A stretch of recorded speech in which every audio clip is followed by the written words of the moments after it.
Welcome to Pratap classes. दोस्तों, Pratap classes के YouTube channel पर आपका स्वागत है। आज है 12 जनवरी 2024 और 12 जनवरी 2024 के जितने भी इंडिया और वर्ल्ड के जो करंट अफेयर्स के क्वेश्चन बनते हैं, आज उनका हम डिस्कशन करेंगे।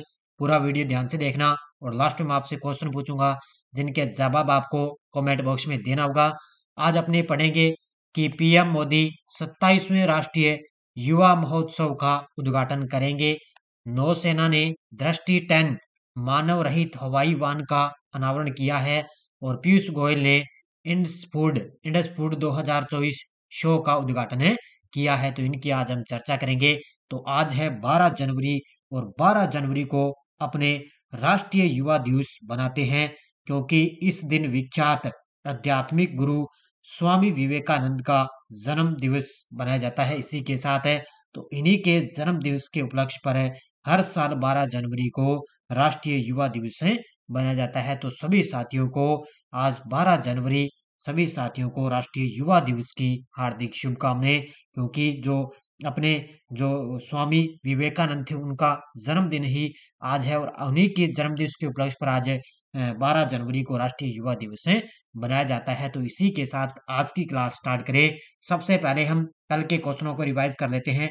तो सारे विद्यार्थी एक बार वीडियो को लाइक शेयर करेंगे और सभी साथियों को गुड मॉर्निंग। सबसे पहले हम कल के क्वेश्चनों को रिवाइज करते हैं।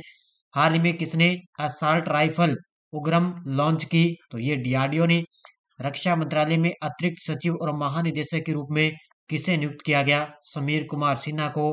हाल ही में गैब्रियल अटल किस देश के सबसे युवा प्रधानमंत्री बने? फ्रांस के। कौन सा देश जुलाई 2024 में पहली बार यूनेस्को की विश्व धरोहर समिति की अध्यक्षता और मेजबानी करेगा? तो भारत। जर्मनी ने किस देश को हराकर यूनाइटेड कप 2024 का खिताब जीता? तो ये हराया है पोलैंड को। केंद्रीय स्वास्थ्य मंत्री डॉक्टर मनसुख मंडाविया ने किस शहर में भारत की पहली स्वच्छ खाद्य स्ट्रीट प्रसादम का उद्घाटन किया? उज्जैन के अंदर। किस राज्य के परिवहन निगम ने भारत की पहली 100% इलेक्ट्रॉनिक बाइक टैक्सी सेवा वायु लॉन्च की? तो असम की सरकार। धार्मिक स्वतंत्रता के गंभीर उल्लंघन के लिए अमेरिका द्वारा किन देशों को विशेष चिंता वाले देश के रूप में नामित किया? तो चीन, उत्तर कोरिया और पाकिस्तान। किस देश के चांगी हवाई अड्डे को 2023 के लिए सर्वश्रेष्ठ हवाई अड्डे का खिताब दिया गया? तो ये दिया गया है सिंगापुर को। तो ये थे कल के क्वेश्चनों का आपने रिवाइज कर लिया है और ये क्वेश्चन भी आपको टेलीग्राम पर मिल चुके हैं। और आज शाम 4 बजे आप तैयार रहना, आपके लिए क्लास आ रही है सूचना सहायक एग्जाम। इसके अंदर भारत और राजस्थान का करंट अफेयर्स जनवरी से दिसंबर, लगभग 2 से 3 घंटे की महा मैराथन क्लास और एक ही वीडियो के अंदर आपका कवर हो जाएगा भारत और राजस्थान। इस क्लास के अंदर वो निचोड़ है जो एग्जाम की दृष्टि से महत्वपूर्ण है। पूरा निचोड़ आपको यहाँ पर दिया गया है। तो आज फिर आपके लिए 2 से 3 घंटे का भारत और राजस्थान का एक करंट अफेयर्स का सफर है वो चलने वाला है। और आज शाम 4 बजे आपके लिए ये करंट अफेयर्स का जो सफर है वो आज शाम 4 बजे इसकी क्लास रहेगी। तो सभी साथी आज शाम 4 बजे के अंदर तैयार रहें बढ़िया तरीके से। सूचना सहायक का एग्जाम है 21 जनवरी को, इसलिए आपके लिए मैराथन क्लास में लेके आने वाला हूँ। तो स्टार्ट करिए आज की क्लास। और इसके अलावा अपने ऐप के अंदर वार्षिक करंट अफेयर्स की टेस्ट सीरीज चल रही है। इसके अंदर आपको डेली टेस्ट मिल ही रहा है, वीकली टेस्ट मिल चुका है, मंथली टेस्ट भी आपको मिलेगा और मंथली पीडीएफ भी आपको, जैसे मंथ कंप्लीट होगा ना वैसे मंथली पीडीएफ भी आपको मिलेगी, जिसका प्रिंट भी आप निकाल सकते हो, बढ़िया तरीके से उसका अध्ययन कर सकते हो। तो 1 साल की वैलिडिटी है, पूरा करंट आपको यहाँ पे मिलता रहेगा। आज की क्लास का पहला क्वेश्चन देखो। हाल ही में पीएम मोदी 12 जनवरी को किस शहर में 27वें राष्ट्रीय युवा महोत्सव का उद्घाटन करेंगे? तो आज है 12 जनवरी। तो आज 12 जनवरी के दिन हमारे देश के प्रधानमंत्री मोदी जी पहुंचेंगे नासिक। नासिक कहाँ पर है? मुंबई के अंदर। आज लगभग इनका टाइम रहेगा लगभग 12 से 1 बजे के बीच में ये नासिक मुंबई के अंदर पहुंचेंगे और वहां पर है आज राष्ट्रीय युवा दिवस के उपलक्ष्य पर मोदी जी 27वें राष्ट्रीय युवा महोत्सव का उद्घाटन करेंगे। यानी कि युवाओं को वो प्रेरित है वहां पर करेंगे। कहां पर करेंगे? नासिक है मुंबई के अंदर। देखो, देश के प्रतिभाशाली युवाओं को राष्ट्रीय स्तर पर पहचान दिलाने और राष्ट्र निर्माण की ओर से उन्हें प्रेरित करने के लिए हर साल राष्ट्रीय युवा महोत्सव का आयोजन किया जाता है। इस वर्ष पीएम मोदी 12 जनवरी को महाराष्ट्र के नासिक में 27वें राष्ट्रीय युवा महोत्सव का उद्घाटन करने जा रहे हैं। और 12 जनवरी को स्वामी विवेकानंद की जयंती और इसे राष्ट्रीय युवा दिवस के रूप में बनाया जाता है। तो इनका जन्मदिन है स्वामी विवेकानंद का, इन्हीं के जन्म दिवस पर राष्ट्रीय युवा दिवस से बनाया जाता है। नेक्स्ट देखो, हाल ही में पीयूष गोयल ने किस शहर में इंडस फूड 2024 शो का उद्घाटन किया है? हाल ही में पीयूष गोयल ने किस शहर के अंदर इंडस फूड 2024 शो का उद्घाटन किया? और ये किया है ग्रेटर नोएडा उत्तर प्रदेश के अंदर। कहां पर किया है? ग्रेटर नोएडा उत्तर प्रदेश के अंदर इसका उद्घाटन किया है। किसका? Indus food show 2024। ये तस्वीर में आप देख सकते हो, ये है पीयूष गोयल। देखो, वाणिज्य और उद्योग मंत्री पीयूष गोयल ने ग्रेटर नोएडा में खाद्य प्रदर्शनी का उद्घाटन किया। इसका उद्देश्य यह है कि इस क्षेत्र से वैश्विक व्यापार को बढ़ावा देना है। इंडस फूड 2024 शो हर साल वाणिज्य विभाग के सहयोग से भारतीय व्यापार संवर्धन परिषद आयोजित करती है, यानी कि TPCI द्वारा इसका हर साल इसका आयोजन किया जाता है। और अब की बार इसका ग्रेटर नोएडा में खाद्य प्रदर्शनी का उद्घाटन किया गया। भारतीय नौसेना ने 9 जनवरी 2024 को अमेरिका के गुआम में कौन सा विमान अभ्यास सी ड्रैगन 24 में शामिल हुआ है? अब याद रखना, भारतीय नौसेना का एक विमान है जो क्या है, अमेरिका के अंदर एक अभ्यास चल रहा है, श्री ड्रैगन 2024 ये अभ्यास चल रहा है, उसके अंदर शामिल हुआ। तो जिसका नाम है P-8 कौन सा है? P-8 है, वो क्या भारतीय नौसेना के अंदर शामिल हो चुका है। ये तस्वीर में देखो आप है, ये जो P-8 जो विमान है ना, ये सी ड्रैगन 2024 अभ्यास के अंदर शामिल हुआ है, जो कहां पर चल रहा है? अमेरिका के गुआम में इसका जो है अभ्यास का आयोजन चल रहा है।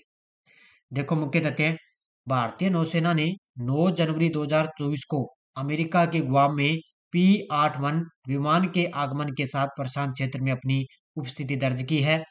यह तैनाती अमेरिकी नौसेना के नेतृत्व में एक एंटी सबमरीन वायरफेयर अभ्यास सी ड्रैगन 24 के चौथे संस्करण में नौसेना की भागीदारी का संकेत देती है। अब इसको क्यों शामिल किया? क्योंकि इससे क्या है, अभ्यास के अंदर जो है शक्ति की बढ़ोतरी शामिल होगी, तब इसको अभ्यास के अंदर शामिल किया गया। और भी दूसरे देशों को भी इसके अंदर विमान शामिल हुए हैं।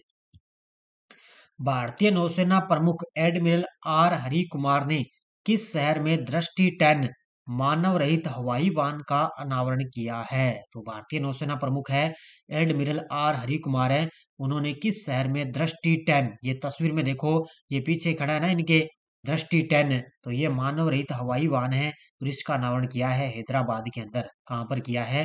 हैदराबाद में इसका अनावरण किया गया।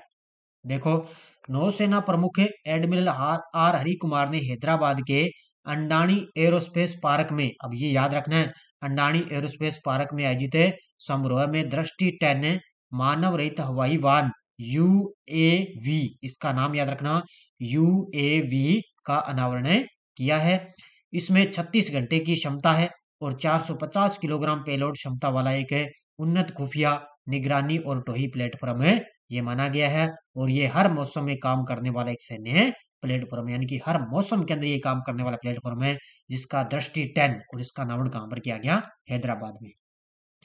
केंद्र सरकार ने किस IAS अधिकारी को जिनेवा में विश्व व्यापार संगठन के राजदूत के रूप में नामित किया है?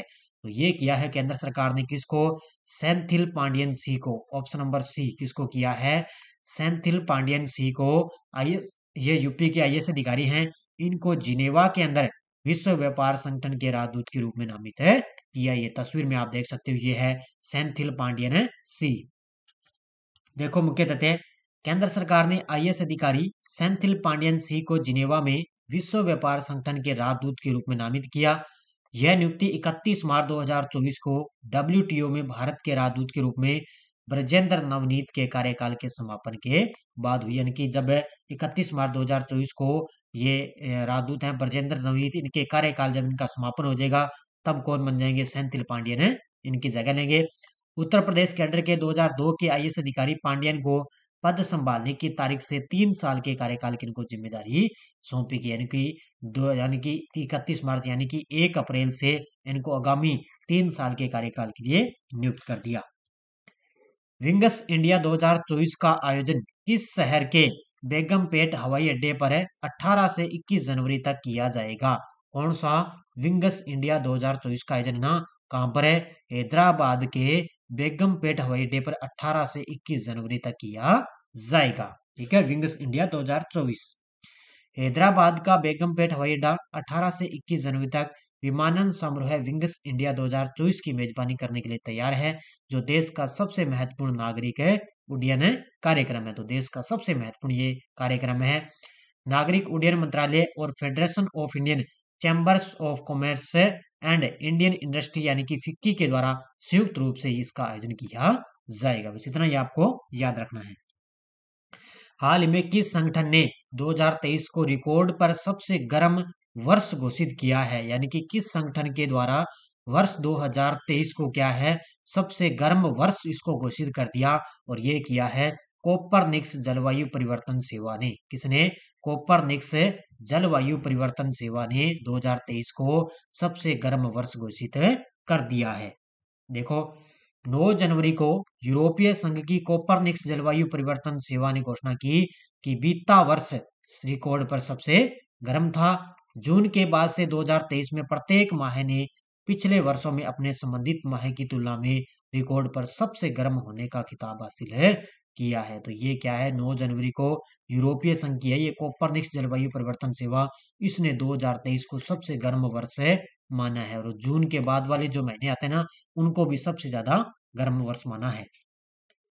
किस राज्य के सांगली जिले में एक नया वन्यजीव निवास स्थान स्थापित किया है, जिसे अटपाडी संरक्षण रिजर्व नाम दिया गया है? अब ज्यादा वैसे तो आपके लिए ये करंट में तो महत्वपूर्ण नहीं है, लेकिन जो भूगोल की यानी कि भूगोल के अंदर जीके के अंदर ये शानदार पॉइंट बन जाता है, क्योंकि जीके में एक क्वेश्चन पूछा जा सकता है कि किस राज्य के सांगली जिले में एक नया वन्यजीव निवास स्थान स्थापित किया, जिसे अटपाडी संरक्षण रिजर्व नाम दिया गया, और ये है महाराष्ट्र राज्य के सांगली जिले में। किस राज्य में?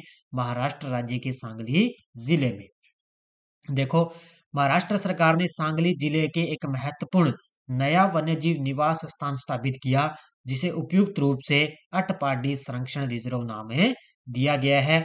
यह 9.48 वर्ग किलोमीटर में फैला यह रिजर्व जंगली कुत्तों, भेड़ियों, सियार और लोमड़ियों सहित लुप्त प्राय कैनिड परिवार की सुरक्षा को प्राथमिकता देता है। तो ये लुप्त प्राय है ना कैनिड परिवार है, उसको क्या है ये जो रिजर्व ये जंगली अभ्यारण्य है, वन्यजीव अभ्यारण्य है, वो क्या है वहां पर जंगली जो है कुत्ते हैं, भेड़िए, उनको क्या ये प्राथमिकता देगा। तो ये महाराष्ट्र के अंदर सांगली जिले के अंदर अटपाडी संरक्षण रिजर्व देखा गया है।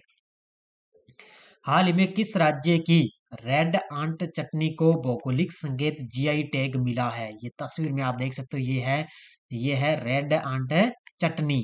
तो ये कहाँ की है?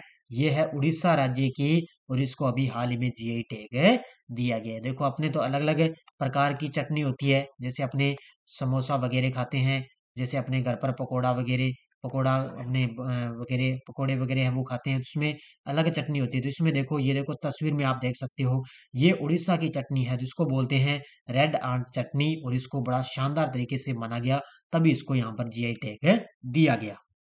देखो, उड़ीसा के मयूरभंज जिले के मध्य में एक अनोखी पाक परंपरा सदियों में पनप रही है। स्थानीय रूप से काई चटनी के रूप में इसको जाना जाने वाला यह स्वादिष्ट व्यंजन वैज्ञानिक रूप से रेड वीवर चींटियों का उपयोग करके तैयार किया जाता है। तो रेड वीवर चींटियों का उपयोग करके यहाँ पर तैयार किया जाता है, और इसको स्थानीय रूप से काई चटनी के रूप में इसको जाना जाता है। तो उड़ीसा की ये चटनी है और इसको जीआई टैग मिला है। यह टेलीग्राम ग्रुप है, वीडियो के डिस्क्रिप्शन में भी टेलीग्राम का लिंक है, या आप टेलीग्राम पे प्रताप क्लासेस सर्च करोगे तो हमारे टेलीग्राम ग्रुप को ज्वाइन कर लेना। कोई करंट अफेयर्स का शाम को आपको डेली एक तो न्यूज़ मिलती है आपको, इसी प्रकार आपको डेली आपको यस्टरडे रिवीजन करवाता हूँ, वो भी आपको टेलीग्राम पर मिल जाते हैं। कोई सूचना आती है क्लास की तो भी आपको सूचना टेलीग्राम पर मिल जाती है। पिछले वीडियो क्वेश्चन क्या था?